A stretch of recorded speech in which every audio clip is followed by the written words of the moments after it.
Tehran University professor Mohammad Marandi. Thanks so much for coming in. Thank you. Help us understand what we're seeing here. This is now the third day in a row. What has sparked this and what are their demands? Well, Iraq is a devastated country. It's been through 40 years of misery. Saddam Hussein invaded Iran, destroying much of the country as a result. Then he invaded Kuwait. Then the Americans imposed years of sanctions, killing 1 million children as a result. And after that, we had the invasion of Iraq, where the Americans basically destroyed the whole infrastructure of the country.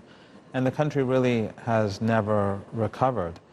We've had instability for years, then we had Daesh.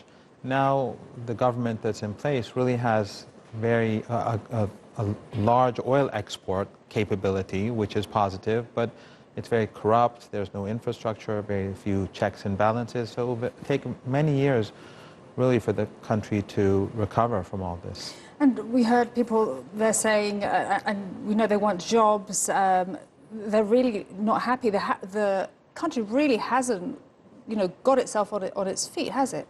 No, and there's very little electricity, especially during the summer. There's a shortage of water. People don't, in the south of the country, especially when it gets very hot, the infrastructure just cannot cope. And because of the corruption as well, a shortage of jobs, and also the American pressure on the country. They're trying to prevent Iran and Iraq from trading, so most of the Iraqi population lives alongside the border with Iran, which is 1,250 kilometers. And that border has just been shut. Talk to us about why that's happened and also the influence of the impact of being caught in the US-Iran tensions.